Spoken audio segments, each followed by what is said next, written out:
What's worse than a lie? A lie you believed for years, whispered in the quiet of your own home. Picture this.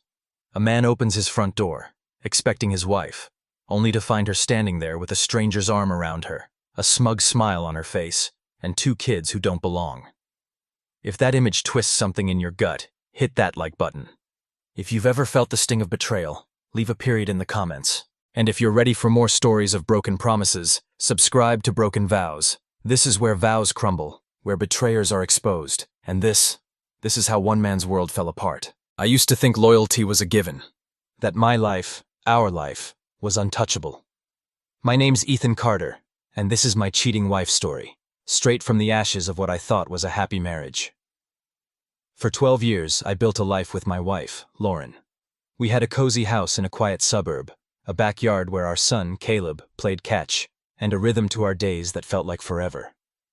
Lauren was the spark, vibrant, quick to laugh, the kind of woman who lit up a room. I was the steady one, the guy who paid the bills, fixed the leaks, and planned for our future. Caleb, our 12-year-old, was our heart. He had my eyes and her wit, a kid who'd spend hours sketching comic books or asking me questions about the stars. Our life wasn't perfect, but it was ours. Sunday barbecues, movie nights, Lauren's hand in mine as we watched Caleb grow. I'd read Reddit family stories late at night, shaking my head at the drama, thinking, that'll never be us. I believed in us, in her, until the day it all came crashing down. It was a Thursday afternoon, unremarkable, the kind of day you don't expect to change your life. I was home early from work, a rare quiet moment after a long week at the office. Caleb was at school, and Lauren had said she was running errands. The house was still, sunlight filtering through the kitchen blinds, casting soft stripes on the counter where her coffee mug sat, half empty. I was about to grab a beer when I heard the car pull into the driveway. My first thought was that Lauren forgot something. Then I heard voices, hers and a man's. I opened the front door, and the world tilted.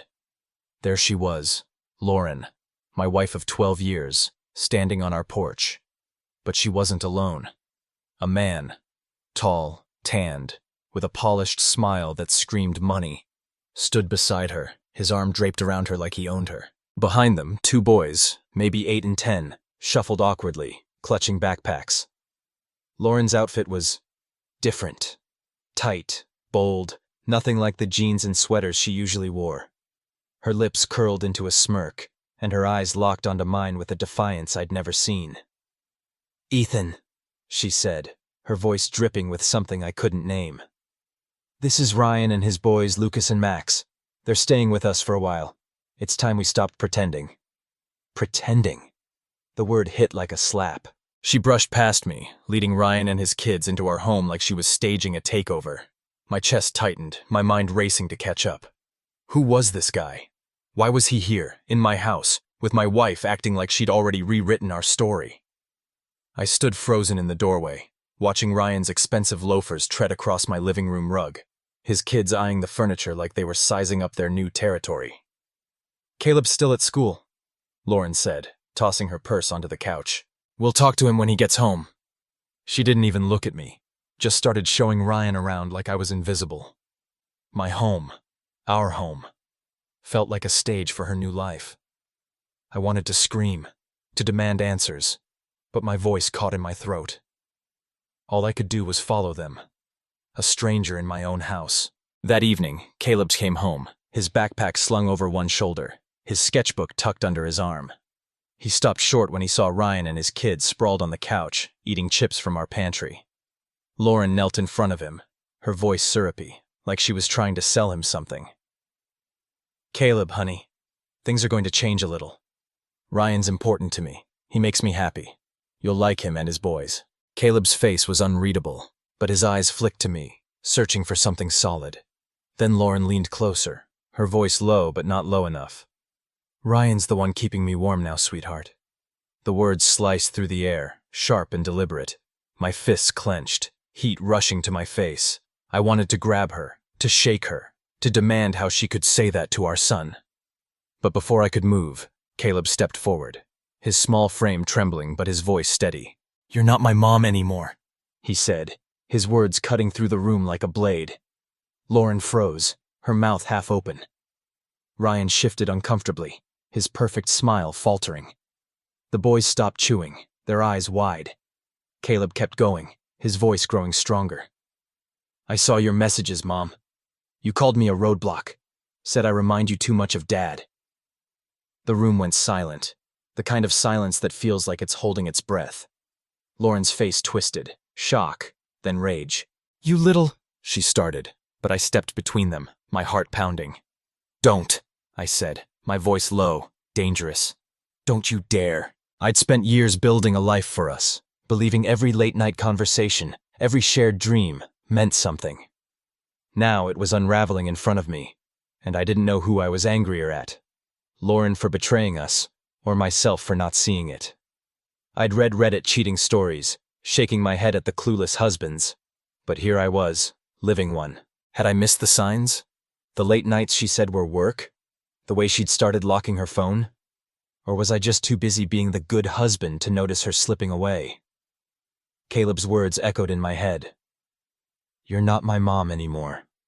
He'd seen something I hadn't, carried a hurt I couldn't protect him from. I felt like I'd failed him, failed us.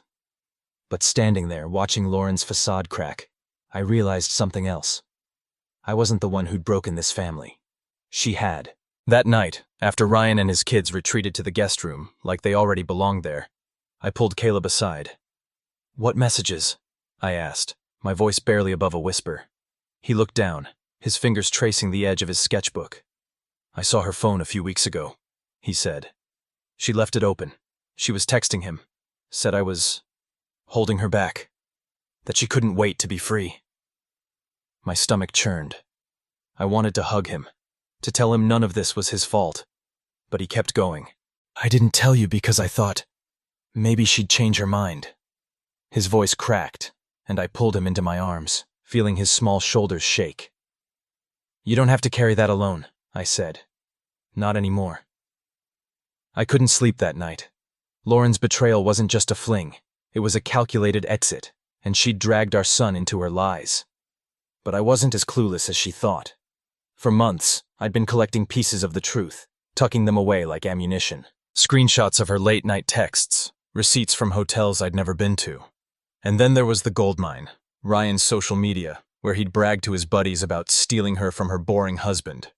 I'd printed it all, stored it in a folder under the guest room mattress. I wasn't just hurt, I was ready. The next morning, Lauren acted like nothing had happened.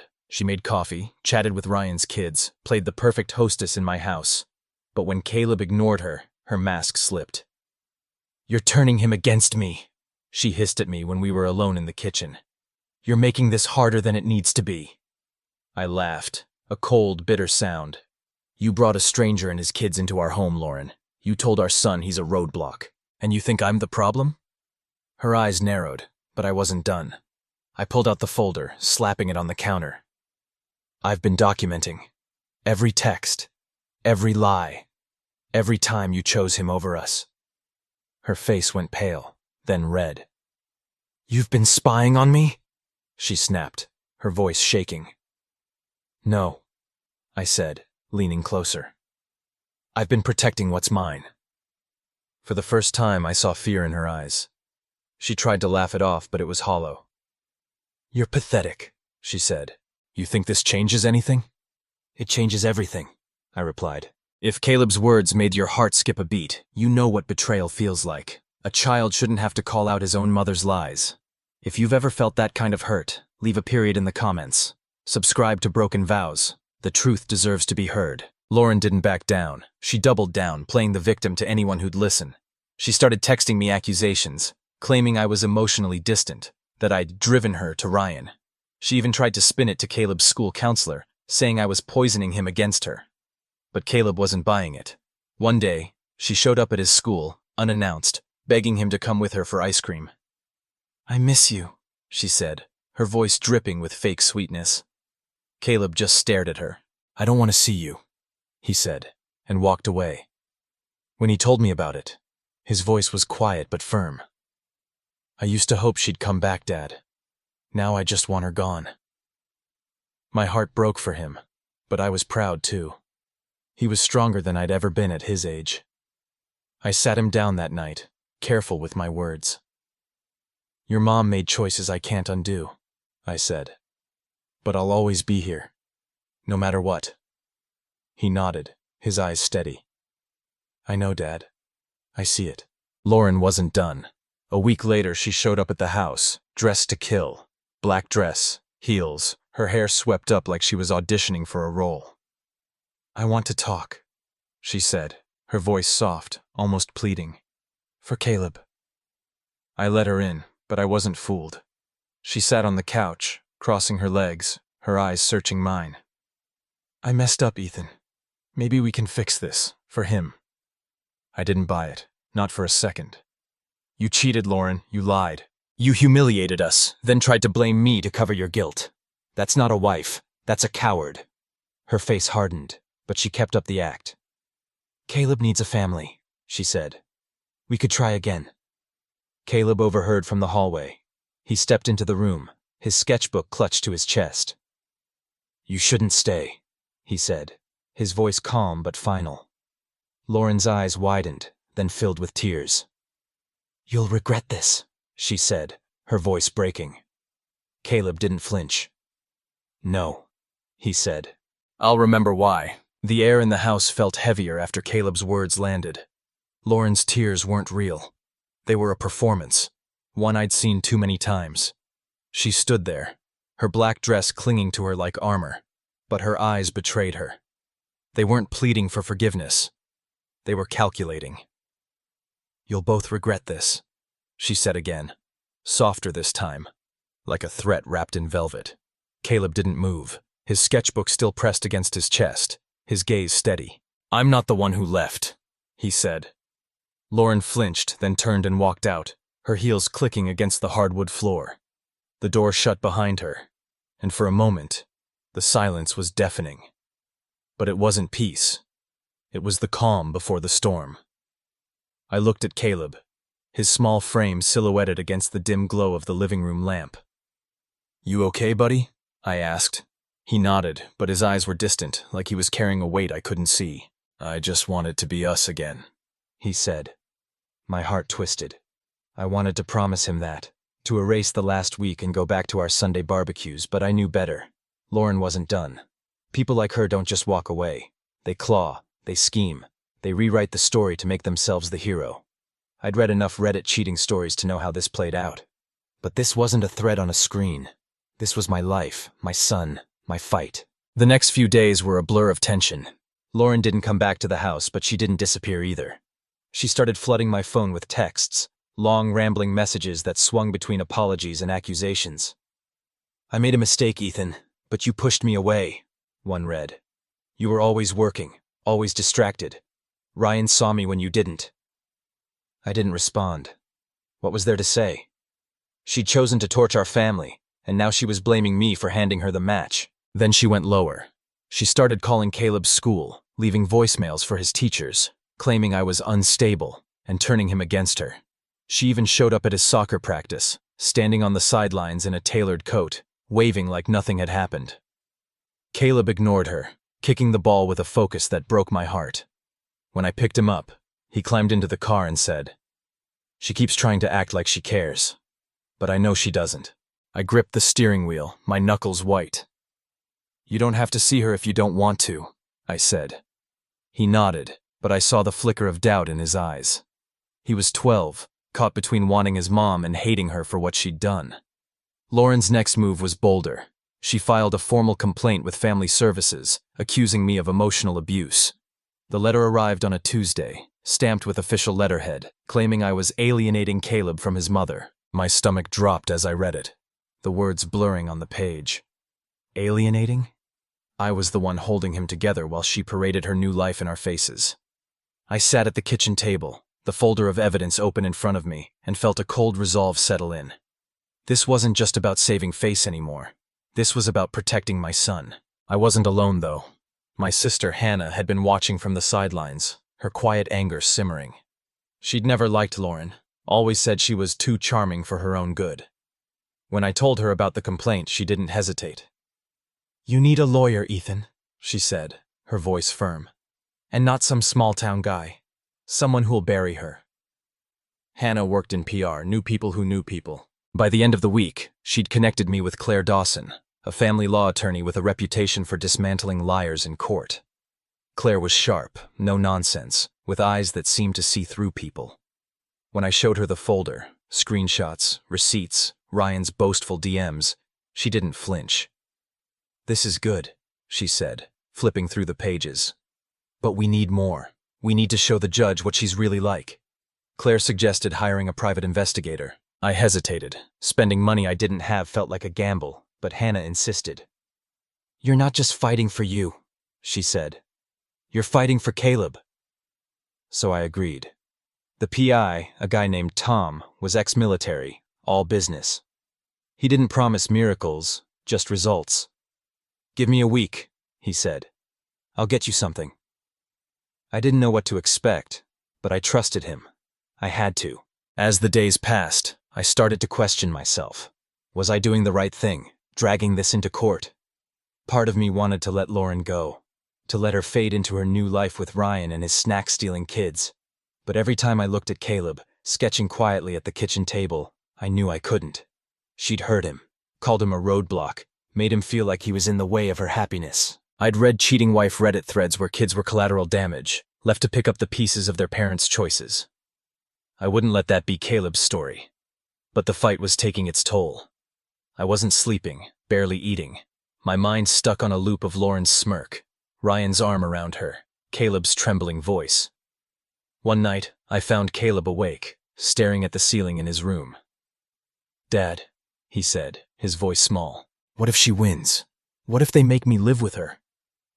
I sat on the edge of his bed, my throat tight. "That won't happen," I said, but the words felt hollow. I didn't know what the courts would do, what lies Lauren might spin. "I'll fight for you, Caleb. Always." He nodded, but his eyes were distant, like he was bracing for a blow I couldn't stop. Tom called me 5 days later, his voice clipped. "You're gonna want to see this." We met at a coffee shop, the kind of place where nobody looks twice at two guys talking over laptops. He slid a USB drive across the table. "It's not just about Lauren," he said. "Ryan's not who he seems." I plugged the drive into my laptop, my pulse racing. The files were a goldmine, recordings of Ryan at a bar, bragging about upgrading from his ex to Lauren, calling her easy and desperate for a real man. There were photos too. Ryan with another woman, their hands intertwined at a restaurant Lauren had never mentioned. Time-stamped 2 days ago. My hands shook as I scrolled through the evidence. Ryan was cheating on Lauren just as she'd cheated on me. The irony was almost too much. I wanted to laugh, to call her and rub it in her face, but Tom stopped me. "Don't tip your hand," he said. "This is for court. Let her think she's winning." I nodded, but the urge to confront her burned in my chest. She'd built her new life on a lie, and now that lie was crumbling. If Ryan's betrayal within a betrayal made your jaw drop, you know how fast trust can shatter. If you've ever been blindsided by someone you loved, drop a heart in the comments. Subscribe to Broken Vows, because the truth always finds a way to surface. I didn't tell Lauren about the PI's findings. Instead, I handed everything to Claire, who was already building a case that would make Lauren's lies collapse like a house of cards. But Lauren wasn't slowing down. She started posting on social media, cryptic messages about reclaiming her happiness and overcoming toxic relationships. Her friends, people I'd once called friends, liked and commented, painting her as the victim. I didn't care about their opinions, but it stung to see how easily she'd rewritten our story. To them, I was the cold, distant husband who'd driven her into Ryan's arms. To Caleb, I was the dad who stayed. Claire warned me the court date was coming fast. "She's going to play the grieving mother," she said, her voice steady. "She'll cry, say you manipulated Caleb, claim she just wants her family back. But we've got the truth." I trusted Claire, but the fear gnawed at me. What if the judge believed Lauren's tears? What if Caleb's words weren't enough? I'd read revenge story threads on Reddit, where the betrayed got justice, but real life wasn't that clean. Real life was messy, and I was in the thick of it. Lauren tried one last play before the hearing. She showed up at the house again, this time without the heels or the dress. Just jeans, a hoodie, her hair in a messy bun. She looked like the Lauren I'd fallen in love with, and for a split second, I felt the old pull. "Ethan," she said, her voice soft. I miss him. I miss us. Can we talk? I didn't let her in this time. I stepped outside, closing the door behind me. You don't get to miss us, I said. You made your choice. She didn't cry. She didn't beg. She just looked at me, her eyes hard. You're turning this into a war, she said. It didn't have to be. I leaned closer, my voice low. You started the war, Lauren. I'm just finishing it. The night before the court date, Caleb came to me with his sketchbook. I want to show you something, he said. He flipped it open, revealing a drawing. A comic strip, really. It showed a boy, clearly him, standing between two figures. A man with my face, strong and steady, and a woman with Lauren's eyes, fading into the background. The last panel was just the boy and the man, walking away together. This is how I see it, he said. Just us. I hugged him, my throat tight. You're stronger than I am, I told him. He shook his head. No, Dad, you stayed. Those words carried me into the courtroom the next day, where Lauren would face the truth she'd tried so hard to bury. The courtroom smelled of polished wood and stale coffee, a sterile backdrop to the war Lauren had started. I sat in the front row, my tie too tight, my hands gripping the edge of the bench. Caleb was with Hannah at home. She'd insisted on keeping him away from this circus. He's been through enough, she'd said, and I didn't argue. The judge, a woman with sharp eyes and a no-nonsense demeanor, flipped through a stack of papers as Claire stood beside me, her briefcase open, the folder of evidence ready like a loaded gun. Lauren sat across the room, her hair pulled back, her face pale but composed. She wore a simple gray dress, the kind of outfit that screamed grieving mother. Ryan wasn't there. I wasn't surprised. He'd never struck me as the type to face consequences head-on. The hearing began with a hum of formalities, the clerk's voice droning through introductions. My heart pounded, not from nerves but from the weight of what was at stake. Caleb. Our life. The truth. I'd spent months reading Reddit family stories, stories of betrayal and custody battles, wondering how people survived them. Now I was living one, and the stakes felt higher than any thread could capture. Claire leaned over, her voice low. Stay calm. Let her dig her own grave. Lauren's lawyer, a slick guy with a cheap suit and a smug smile, went first. He painted a picture of a devoted mother, trapped in a loveless marriage, driven to seek happiness elsewhere. My client only wants what's best for her son, he said, his voice dripping with sincerity. Ethan Carter has manipulated their child, turning him against his own mother.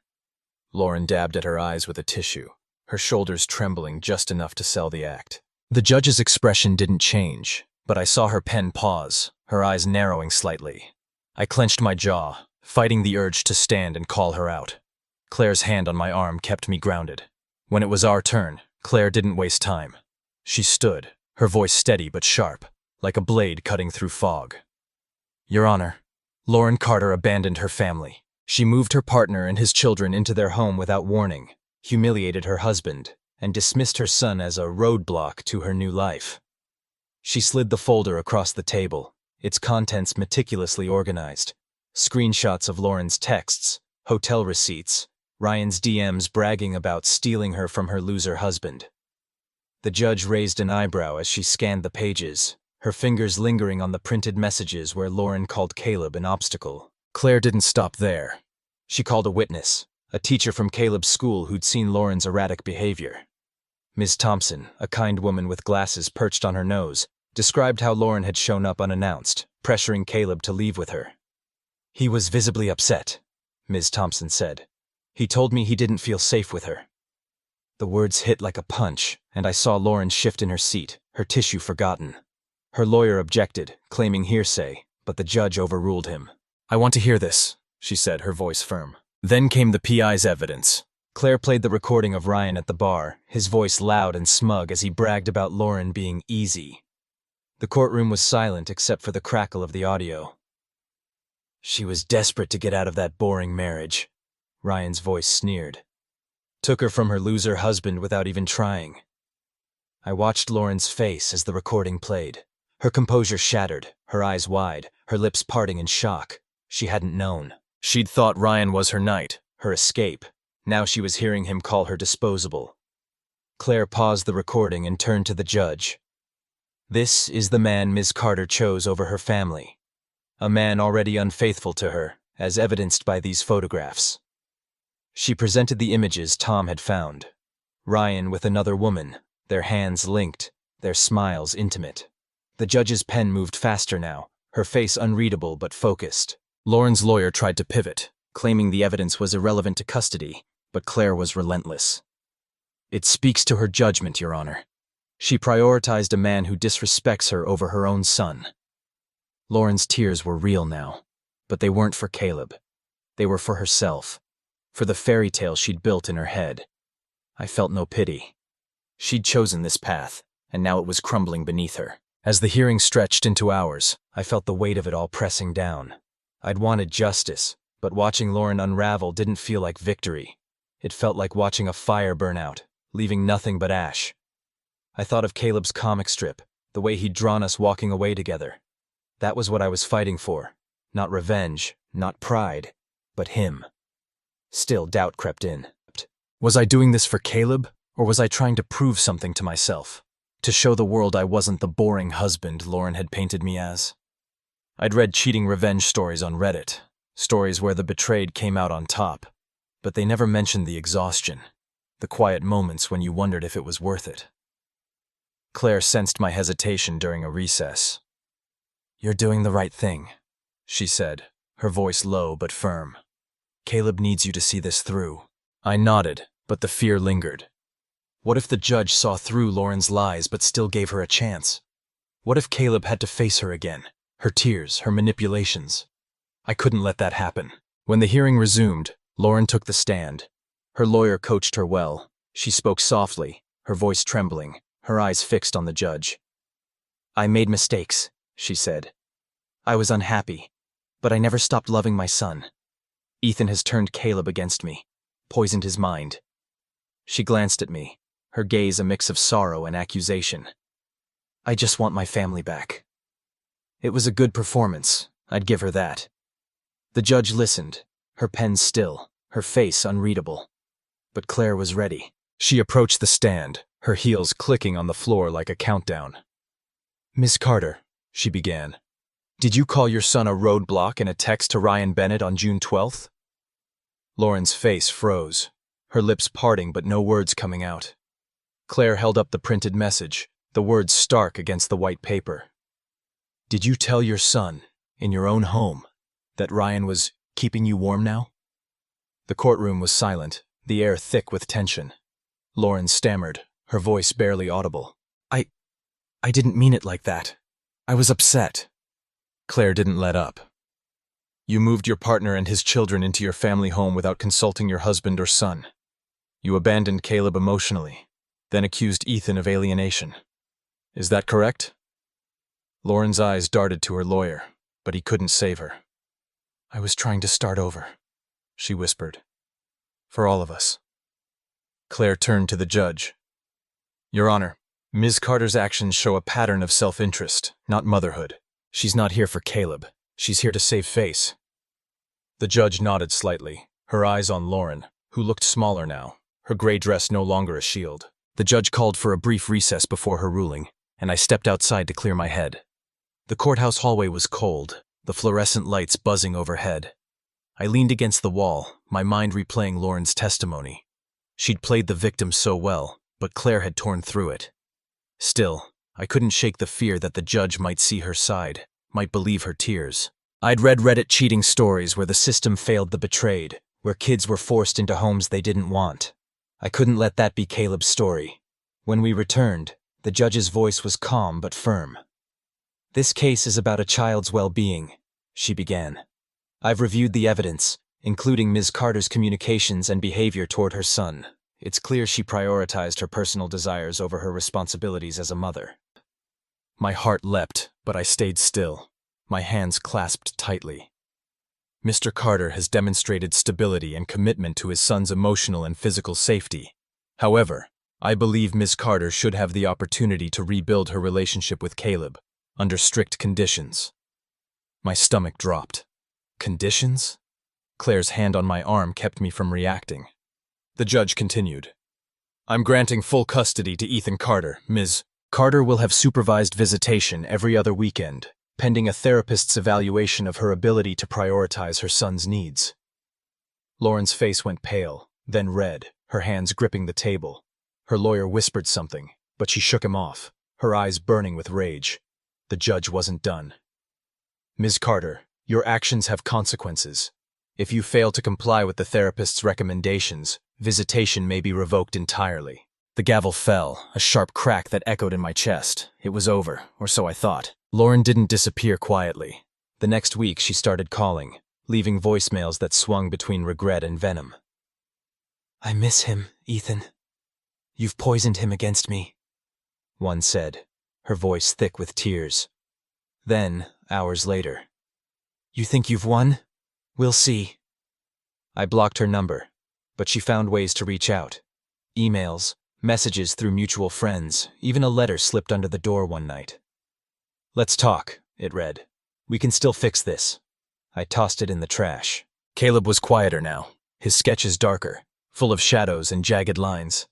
One evening, I found him flipping through our old family photo album, the one with pictures of us at the beach, Lauren laughing as Caleb buried me in sand. Do you think she looks at these? He asked, his voice soft. I sat beside him, the weight of his question heavy. I think she does, I said. And I think she knows what she lost. He nodded, closing the album. I don't miss her anymore, he said. Not really. A month later, Tom, the PI, sent me an unexpected update. He'd kept tabs on Ryan, just in case. The news was almost too perfect. Ryan had moved on, shacking up with the woman from the restaurant photos. Lauren was alone, her fairy tale in tatters. Tom included a recording of her at a cafe, venting to a friend. He used me, she said, her voice raw.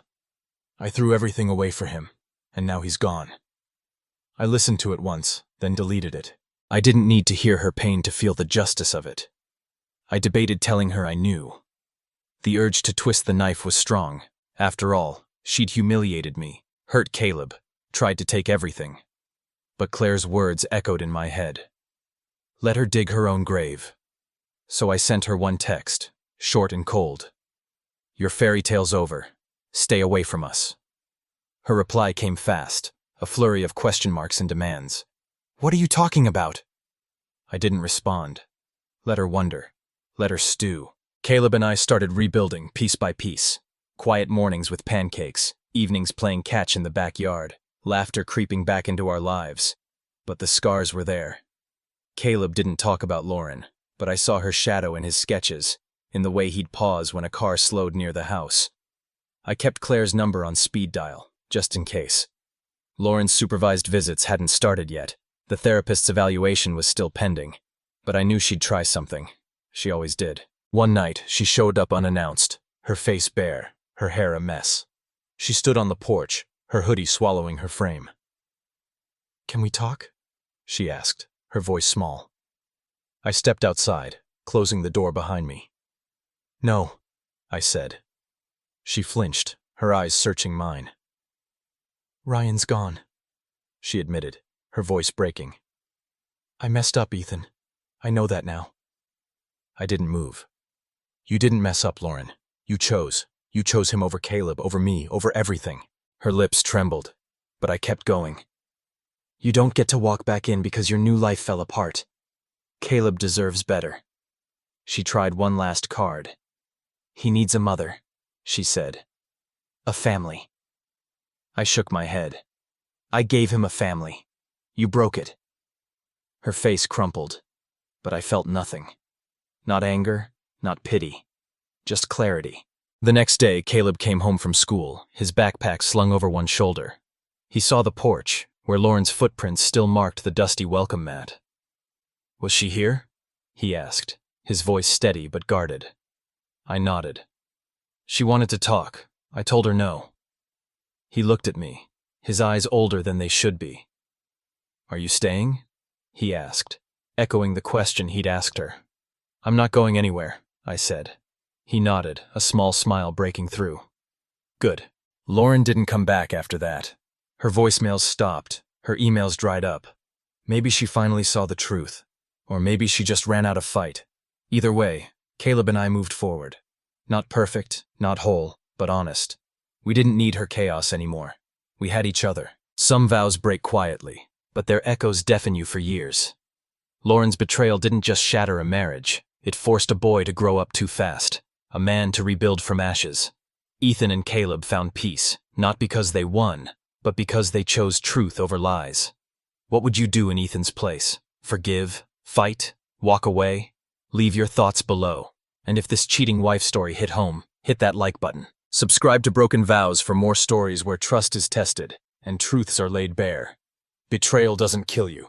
It buries you alive, unless you dig yourself out.